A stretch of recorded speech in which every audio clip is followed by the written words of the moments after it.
Computer. We are good. Wonderful. Thank you for being here. Could you introduce yourself and tell my students a little bit about what you do? Certainly. A pleasure. Good day to you all. Rory McLoughney is my name. I'm actually speaking to you from a small little town in Ireland.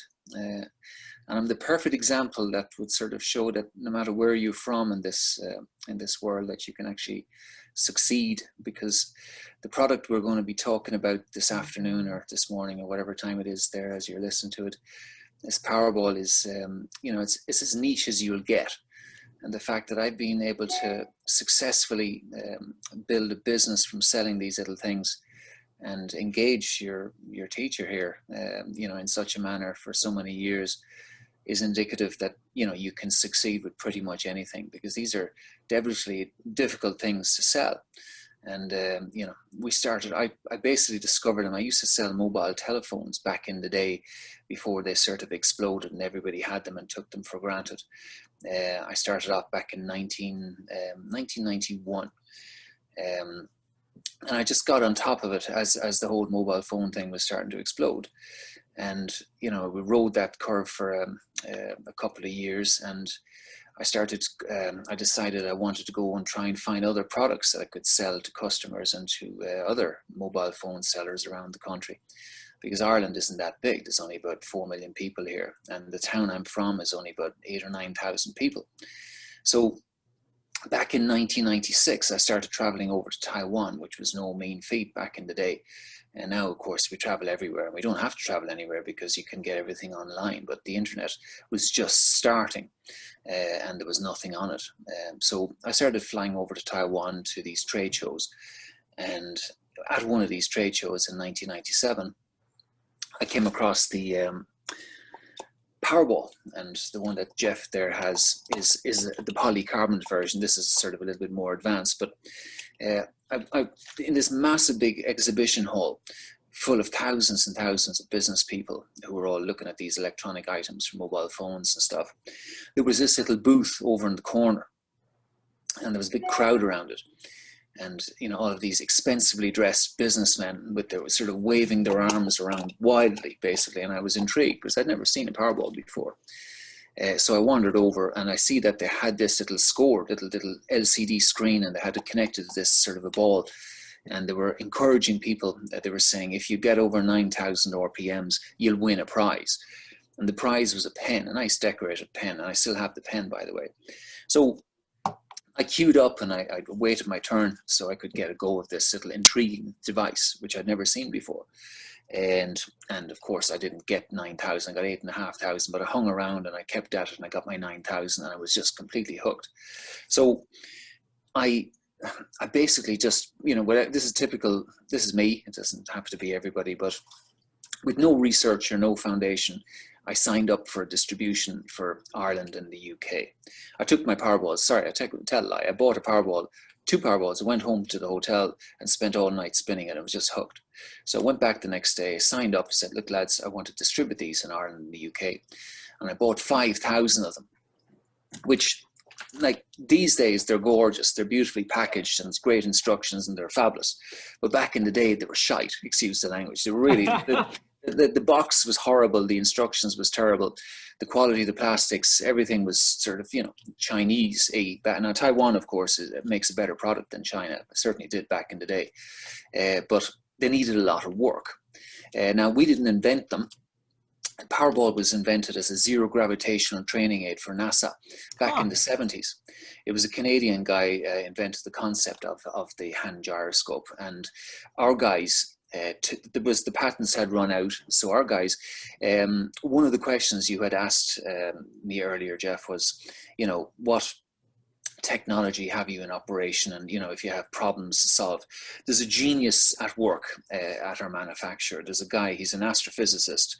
He's worked in America. He actually invented the 1 megapixel camera for mobile phones. Now, this is back a few years ago, but the point is, he's a really, really, really clever guy. So he adopted the clunky sort of gyroscopes that were there at the time, and he made them better, and he balanced them, because the ones that were there before, they used to vibrate and they were just awful.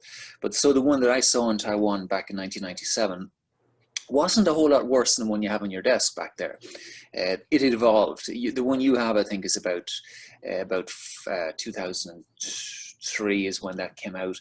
So about 4 or 5 years on, that one in your hand is better. The counter is better. It's balanced better. It's a 250 hertz. The ones I got first were 200 hertz.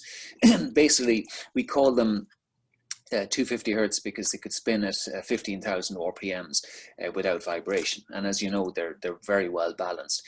They're balanced on computerized jigs. There's a sort of a proprietary technology used, and each machine is about $2 million. These balancing machines, and that's why they're so good, because there's lots of Chinese copies of those products. Like anything, when you're successful with something, the Chinese will just, they'll rock on up and they'll start making copies. So you have these Chinese balls which look the same, but they're not balanced properly. The materials are different. And again, well, they're not dangerous, but they just don't work as well. So, back in 2002, I sat on those 5,000 Powerballs for a long time because I was, I didn't do any research before buying them. I just wanted them. It was an impetuous decision. You see, I suppose what I say to you, and this is important, you gotta trust your gut instinct or your intuition. Intuition has been very important to me as a business person, and every one of us have intuition, whether you spend the time to listen to yours or not. I got intuition that day when I saw that Powerball, and I said, this is for me. And it was completely different. I was selling mobile telephones. I hadn't a clue about how to sell fitness equipment. I saw it, I just knew it was for me. And I brought them back, and people said, what are you doing? Not case. I brought back the samples, and it's sort of, some people say, yeah, great, gimmick, toy. But I saw something in the product. And so we got the 5,000 of them in. At the time, I didn't have much money, so it was sort of a crazy decision. And they sat there for a number of years. They did nothing because the boxes and the instructions, the whole lot, and nobody knew anything about sort of hand gyroscopes. And I was used to a market being made for me in the mobile phone business. Everybody wanted mobile phones at the time. Nobody wanted Powerballs. So I sat there. And we did a show in 2002. We'd sold a few, but we did a show in 2002. 2002. And then it started. It was a golf show, and then we saw a few people, and people wanted, and then they started asking questions, and then the internet was starting to really happen. Started sending out samples to sort of online businesses, would say like some boy stuff, gadget stores, which were selling these gadgets online, and it just took off, and it went parabolic, and literally it went from, it went to sales or like that, and suddenly like that. Everybody wanted one because, as you can see, they're fabulous. They're just wonderful devices. They're so addictive, and one Powerball sells another Powerball. And so, the whole thing took off. So I sort of squared my mobile phone business away to one of the guys who was running the business for me, and I concentrated on Powerballs, and it just grew and grew. And then Amazon sort of came on the scene, and we sold lots of them. I mean, lots of them everywhere. In small little towns and villages around the world, every single country in the world had a Powerball. And, we sort of had a chapter in the Reunion Island, which was always, it makes me smile at the thoughts that the Powerballs were over in your Reunion Island.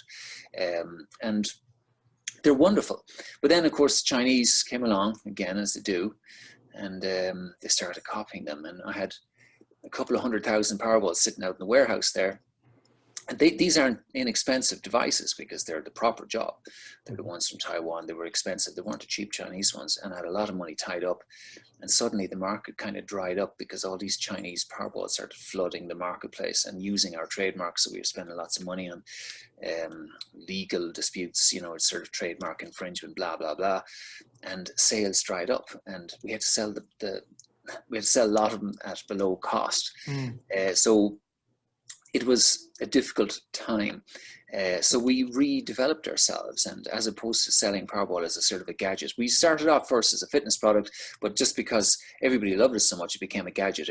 Just like you said to me yourself, you had a little sort of thing going where you were competing, see who could spin it the fastest. Right. And we had our friend Akis, the Greek. He was just a monster when it came to Powerball. He was the best ever. Nobody ever beat him. And he just, you know, he started at 12,000, sorry, 13,200 was his first submission. Then he went 14,000 and up to 15. And then we said, come on, Akis, 15, God. Then up to 16. And he broke 17,023. And you know that, you know, you and I were just discussing there, you got 13,000. It's no mean feat to get 13,000. My record was done at a show in Birmingham, at a golf show, and I was having a spin-off against a guy who clearly had had a Powerball before and he wasn't letting on. But I got 14,449, which was great at the time. Never managed to beat that since.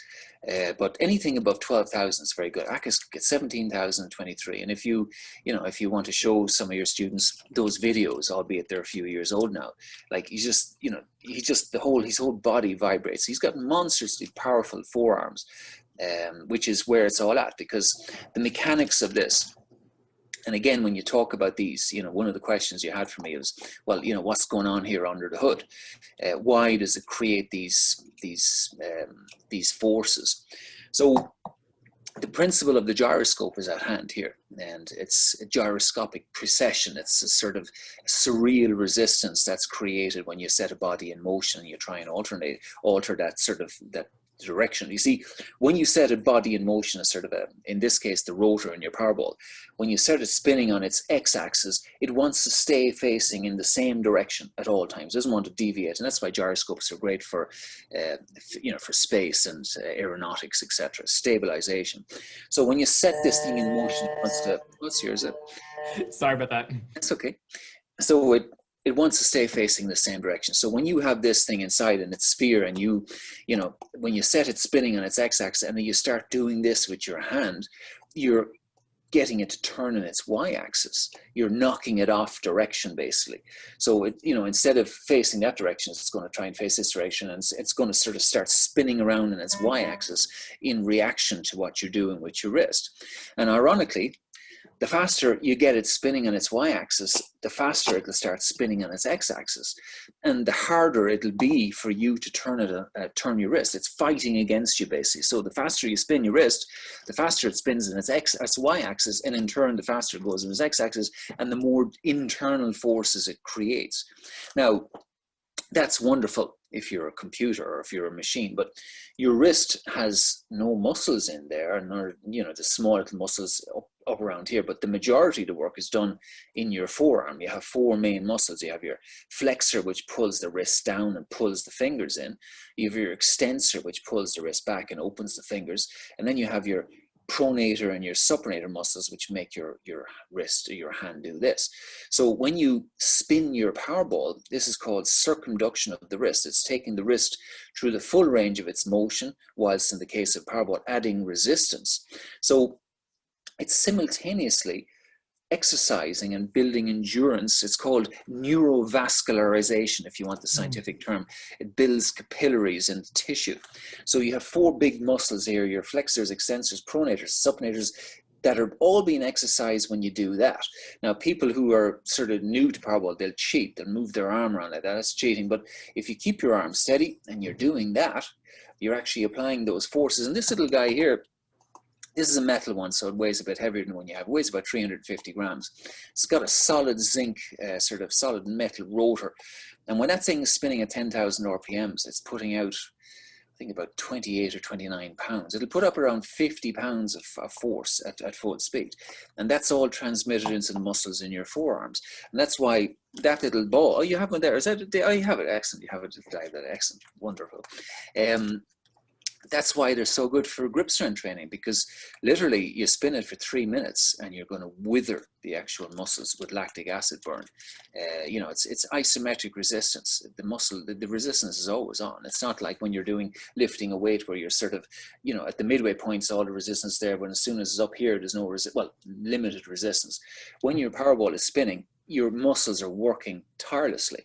So builds massive endurance, great for climbers, blah de blah, great for everything. That's so we switched from sort of a sports and fitness, then to a gadget, and then back to sports and fitness and rehabilitation as the Chinese came in eating our lunch. And it was a few years. Our sales, as I say, dropped, but then they started climbing again because, you know, the caliber of the product that we make is the sort of the Apple of, you know, the Powerball or the hand gyro range. They're high quality, high caliber, high, you know, brilliant, high quality plastics and high quality metals, and all put together with really, really fine balancing so that they reach these phenomenally high speeds with no vibration. And, you know, one of the questions you ask anybody famous, ironically, and again, I suspect most of the people listening to this won't be fans, or certainly because the age group is wrong. And I wasn't a big fan either, but Anthrax is a heavy metal band. And actually with your hair, the way you have it there, Jeff, you might have rocked out a few times yourself. Anthrax, there's a chap called Daniel Spitz, was the lead guitarist in Anthrax, and ironically, just a couple of days ago, he wrote to us, and he said, "Listen, lads, you know, I've been meaning to write for years." He said, "I wanted to thank you because I got a Powerball back in the day, and it kept me playing for 5 or 6 years longer than I should." He said he was used to suffer all sorts of repetitive strain injuries from, you know, cranking out the riffs, basically shredding. You know, he had a great term, I can't remember what it is, shredding a sort of a riff, basically, in a heavy metal session.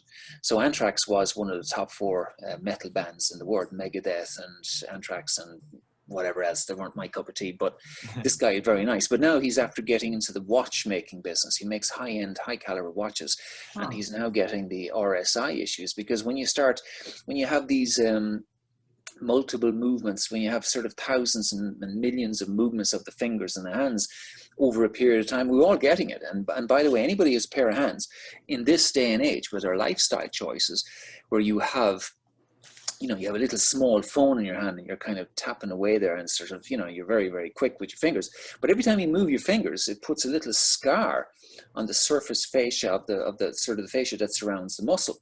So this is the interesting thing. When you actually do multiple movements of your limbs, of the fingers, etc., you're scarring the surface of the fascia in your muscle, and an injured muscle tends to contract.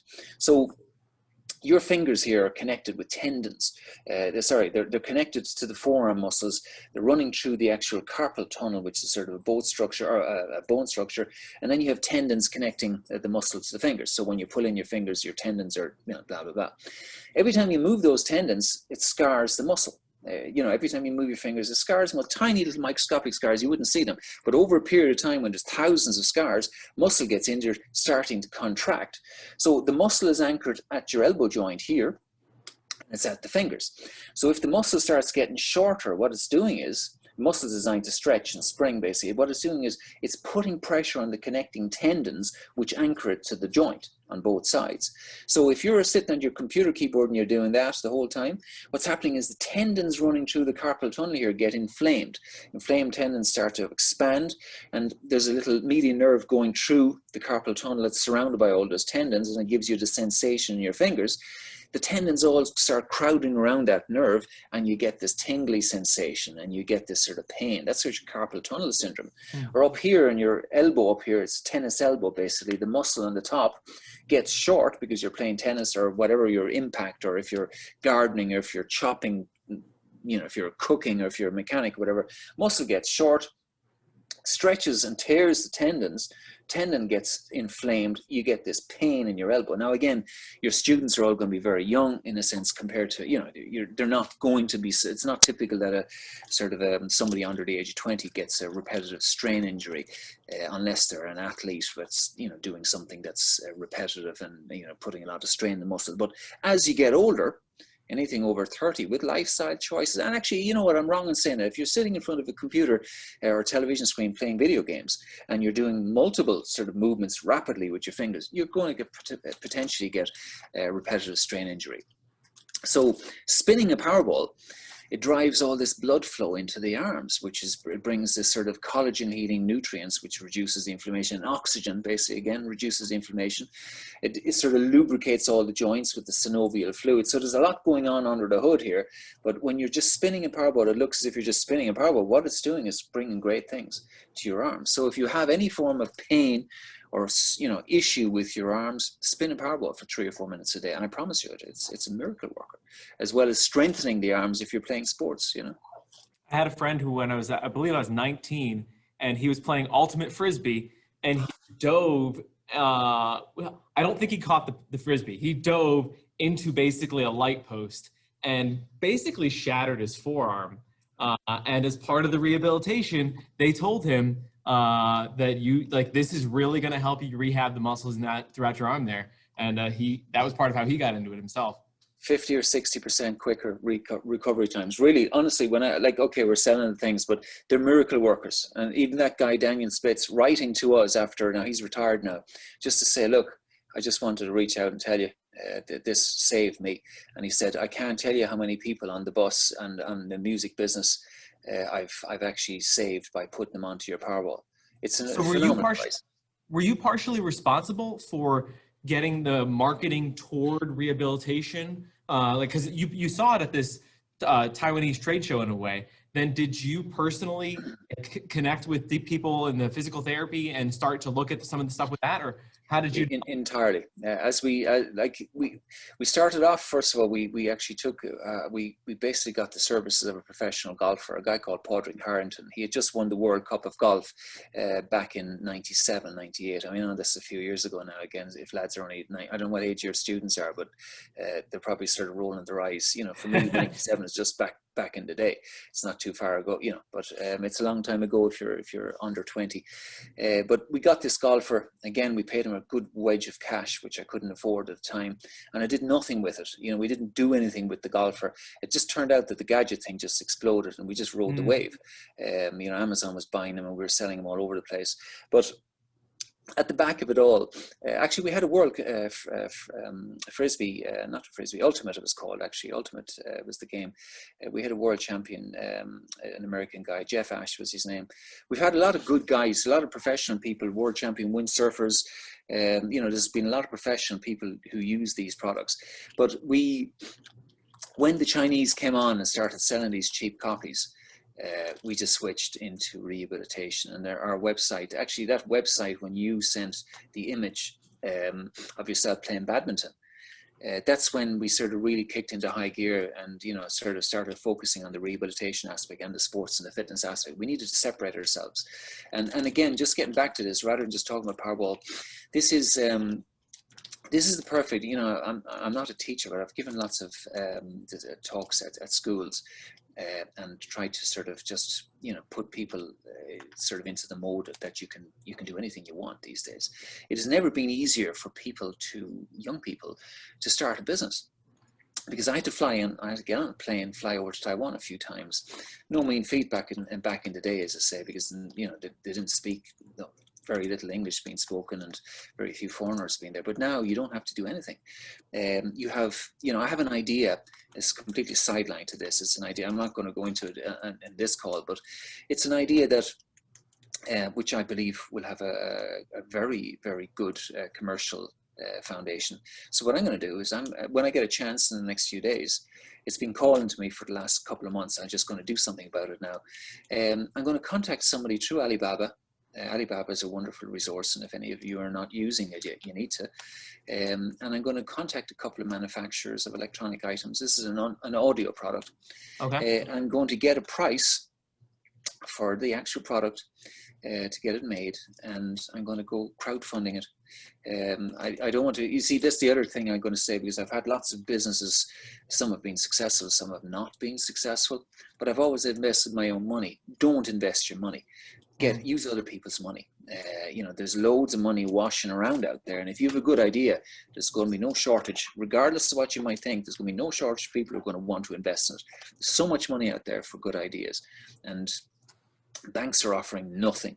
And people are wondering, where am I going to put my money? Because the stock exchange is sort of, the stock market is bloated at the moment. Cryptocurrency, which I'm a big fan of, is after taking a dive over the last couple of days. Now it's on its way back, but there's no certainty in where you can put your money. Good business idea, there is. So if you're innovative, if you're creative, and if you listen to your intuition, there's a whole world of stuff that you can be doing. And, you know, I often sort of look at young people and say, what the hell are they going to do these days? Because the world is a kind of weird place. The sort of the security of jobs that were there when I was younger is gone now. But then on the other side, there's never been so much opportunity to make loads of money, whether it's just, you know, I won't say sort of promoting yourself on Instagram or whatever the hell. That's not the way. You create value for people. When we created value for people with that, and it gives me no end of pleasure when I see people writing to us unprompted and say, look, this has been a miracle worker, this has saved me, blah blah blah.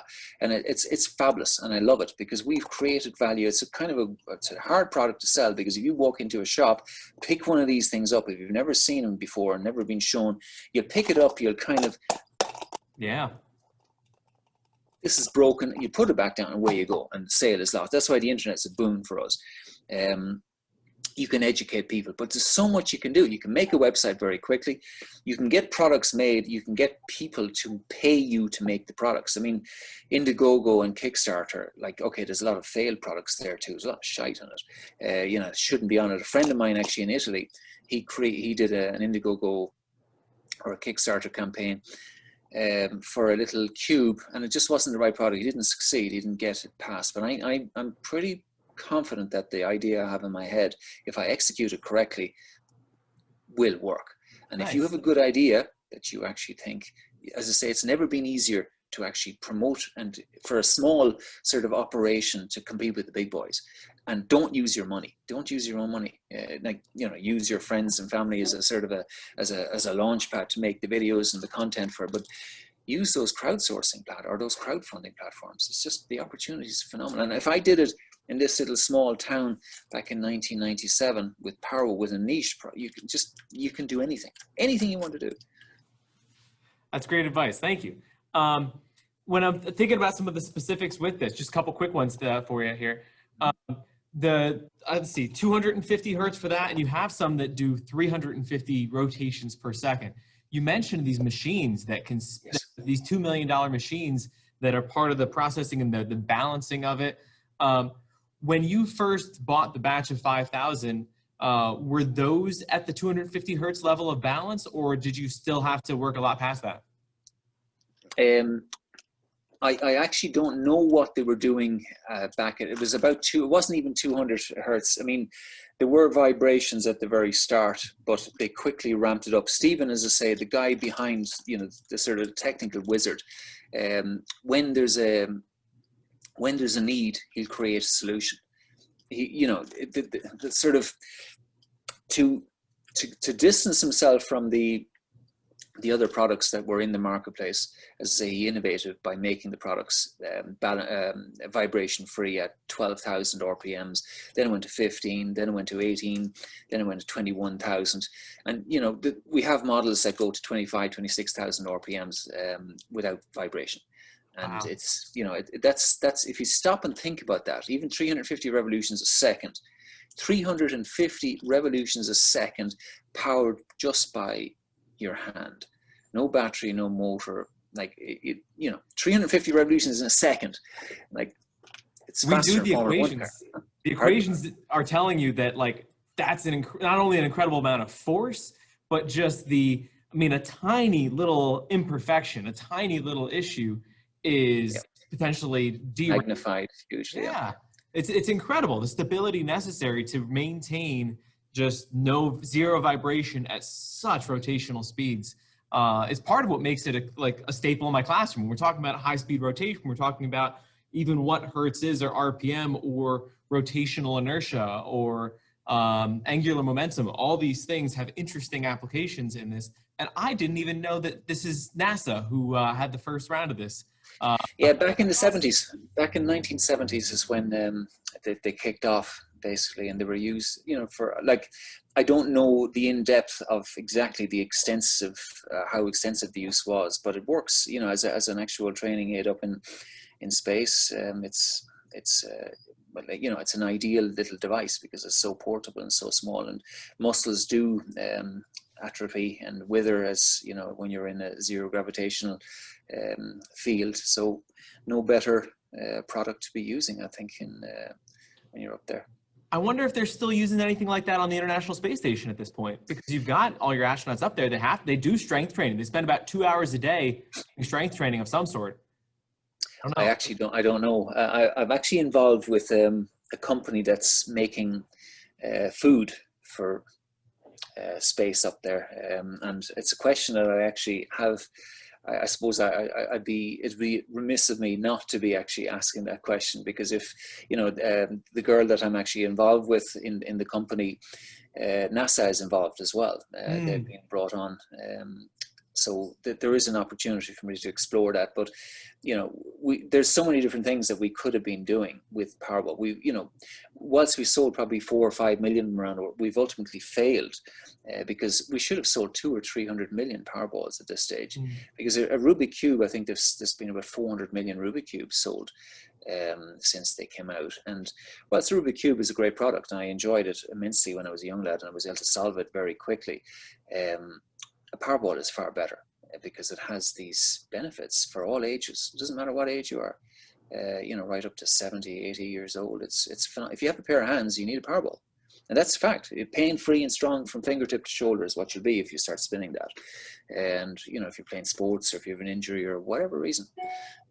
So, you know, we should have sold an awful lot more, but the marketing of it is the difficult thing. How do you get across, you know, like here I am spinning this, and, you know, people are watching and say, look at that, what's he doing there? He's spinning something. Oh, that's great. What, you know, you can't, until you put a live Powerball in somebody's hand, you just, you know, and they'll go, wow, I can't get that across in a video. How do you teach somebody, how do you explain to somebody what it's like to ride a bicycle from an instruction book or an ad or a video? You can't. You got to get the person on the bike. You got to get the person spinning the Powerball. So, and there's only one of me, and we have plenty of staff here, but we're here in this little small town. We got to rely on, and retail has changed fundamentally. We don't do a whole lot of bricks and mortar retail. It's online, and we were successful when we were selling tens of thousands of them. We're selling bloody loads of them at one point every month, but there was a hype around the product, and then the hype sort of fell off, because as it does basically, because everything has its day. We're still selling lots of them, but we ideally need a strategy, and if somebody wants to come up with a strategy to actually sell these en masse, I'll be very happy to listen, and we'll line your palm with gold if it's successful, because it's a great product. But how do you get it out to the masses? How do you get it out to every corner of the world in big volumes? Because as I say to you, there should be a Powerball in every single person's house in this world, because it's such a good product and it'll do such wonderful things for your upper limbs. There's I enjoy every single year just the idea, like I teach about it and we do stuff with it, but there's almost a selfish aspect of me that enjoys the idea of putting it in somebody's hand for the first time. Spin it up to 6,000 or 7,000 RPM, put the wrist strap on them, and then just have them go, and to see their face at first. Wow. Because when we talk about the physics of it, you're not used to these rotational inertias, these resistances. It's not something you would expect in the 20, 30 pounds of force potentially pulling on you. And the faster you spin, the tighter and more precise it needs to be. It really is like a fine motor skill of not just raw brute strength, but very much precision within that. It's coordination as well, isn't it? Yeah. It's great. Look, I mean, yeah, that's the actual motor skills that are required. It absolutely demands coordination. It kills me. You know, if you go onto Amazon, we don't sell too much. We have plenty of them sold on our website, but the reviews you'll see on Amazon, you'll see lads giving one star. This is rubbish. Rubbish is what they'll call it. It's just a paperweight. It dies after 10 seconds. Rubbish. Less than 1 star. And you're there and you say, oh my God, you know, how, what do you do? And we have another product called a Power Spin, which is, I don't have it here, but it's a tube. It's a sort of a circular tube, like a steering wheel. And there's a ball that runs around inside, perfectly circular, perfect ball in a circular tube. And it needs coordination again. And it's got a handle in the center. And basically, you know, it really is good, because it exercises every part of your arm and your chest and your abs, depending on how you hold it. And again, 1 star, ball kept stopping in the middle, you know, so like, you know, it's a round ball rotating in a round tube, but it's coordination, same as your Powerball. You need to have a little bit of coordination. And, you know, is the bike, the 1,000-pound bike, is that a 1 star bike because you keep falling off or crashing into walls? No. But that's the society we're living in. So, you know, we just got to make ourselves better, make the instructions better, just be as good as we can be. So we have to understand that some people won't always be as coordinated as you'd like them to be. That is quite the marketing strategy for you, or the difficulty thing you have to overcome, obstacle there. So, It is. Congratulations on the success you've had so far. I'm glad that your business has been so successful with this, and I'm glad that this one from 2004 or so is still ticking great. I think I should probably replace the grip soon. But then the Diablo is plenty fun. A tiny little feedback. Do the newer Diablos have a place for a wrist strap? No. Okay. That one doesn't have a wrist strap on it, does it? No, that doesn't. No. There's no wrist strap on it. No, they don't. You see, like the rotor that's inside in that is the same rotor that's inside in the Titan, which is a far bigger ball, and it doesn't have a wrist strap either, because it's drop resistant. The Titan has a big gasket inside it. The actual rotor is riding inside in this big shock absorbing gasket. This one, on the other hand, is a really thin stainless steel shell. That's why it's so small and fits so well in the hand. Yeah. But there is no, as a result, there's no space. We couldn't drill a hole in the shell because it's literally so thin. The hybrid model. Sorry, go on. I only asked because my students, all of them tried one of these two. I'll put the wrist strap on, and this one's actually old enough that it's an old Sony camera strap Right. threw on there as opposed to the actual one. But I'll put this on the wrist, let them go for it for a while, and they don't drop it, but they at least have the wrist strap. There have been plenty of times where they don't have the grip strength. They're not expecting it, and it pulls with these huge forces. But I just don't plain trust them enough with this one. No, I wouldn't. You're absolutely, and that's a hard one to open. That's the problem. The Diablo is quite difficult to open. The other ones are fine. What I'll do is actually, I'll get you across some of our auto start balls. They're drop resistant in a sense. And yeah, absolutely. If you want us after the call, send me on your preferred address. We'll send you over a couple of little goodies. Well, that's exciting. Thanks. It's a pleasure if you're showing them to your class, and we might get a couple of sales out of it if lads actually get excited and they want to have their own Powerball. But look, it's a wonderful product. For what age group are your students? They're all seniors, so they're 17 or 18. Okay, well, sure, they know what it's all about then at the end of the day. It's interesting. Can I ask you, you know, it's a science class of sorts that you sort of teach. What about, Yes. You know, business in terms, do they have aspirations? We'll say, are they running their own businesses? Some of them you know, what way are people thinking these days at 17, 18 over in the States?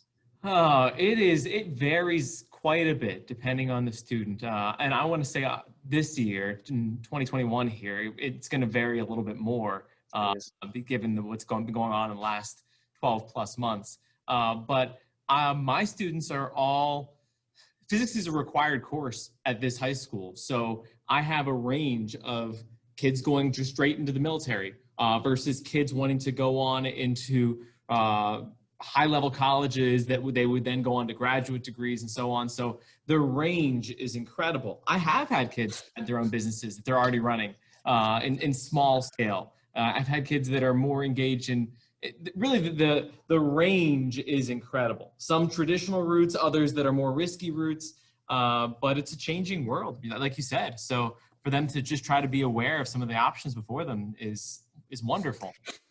I never went to college, believe it or not. I actually did a 6-month stint on electronic, on what the hell it was called. It was basically, my dad had he operated a business selling electronic products, we'll say videos, TVs, etc. So I actually spent 6 months learning how to repair them. But I never actually went to college. But when I was 17 or 18, I always had a hankering to make money. And again, when you're in a small town like that, it's not so easy. So the internet wasn't around back in the 80s. So I did this mail order thing. I mean, it's just, you know, I sort of started publishing books and stuff. But when you have a sort of you know, we weren't short of a couple of bob ourselves. My parents did quite well, so I, you know, had a decent upbringing. But you know, going back to the intuition. I had all these questions, and I think you honestly covered them all. I didn't need to ask you them. I have them sitting here on a side screen, and I was watching them, and I think you kind of ticked every single box on there as you're going through. So thank you for being prepared and for being willing to chat with us on these things. It's a pleasure. I've been talking about this for years, and I'm glad to be able to actually talk with you there. And because I am from the States over here, how do I say your last name? Rory McLoughney. McLoughney. McLoughney. I'll I've been do my called best. worse. When I go to China, it's Mr. McLoughney. McLoughney. It's just, you know, they can't pronounce it. But look, McLoughney is, or whatever way you'd like to call it. Rory is just perfect. Perfect. And it is still called, because when I was looking it up, it's still called the Powerball. Yes. Is Spinner a separate thing? Spinner is a separate, it's a different company to us. It's doing a similar type of product, decent quality product basically. But as I say, the ones that are certified the highest spinning speed still tends to be, I don't know what our competitors are doing, but I know that we push the envelope with the actual caliber of the products we sell, and it's just the highest quality products we can make. Powerball is the only thing I've had here. Just one last thing. We're working on trying to make it an electric start built into the ball. That'll be that's the holy grail. Basically, press a button and off she goes, with no fooling with strings or auto start. But the auto starts that I'll send you on, you just wind them back and release them, and off you go. The only thing I'll say to you is always make sure that if you're winding up, your hands are clean, or your students' hands are clean, because any form of contamination whatsoever, a tiny little bit of finger oil on a brand new ball will cause it to stop, and you'll have to open it up and clean it. You could probably give those a good clean there if you want to open up, but you hold the actual components with tissue. Don't touch them with your fingers. Use isopropyl alcohol, rubbing alcohol. Do it twice. Clean the actual rotor support band twice, and the actual inside of the shells twice. Those ones you have there, the actual rotor supports are built into the shells. Well, the new ones that I'll send you, they have rings which you can change so that it gives you a far greater lifespan on them, and they're nice and quiet. They'll spin for 20 million revs with no wear. It's a very, very good quality product. Send me on your address, though. You're gonna need to send me on your address by email. Perfect. Some stuff out. Okay. Thank you so much. I really appreciate it. Pleasure. Well, have a great evening over there. Okay. And I'll send you over my stuff. I appreciate it. Thank you. Okay. Thanks, Jeff. We'll chat again. Have a great one. Okay. Take care.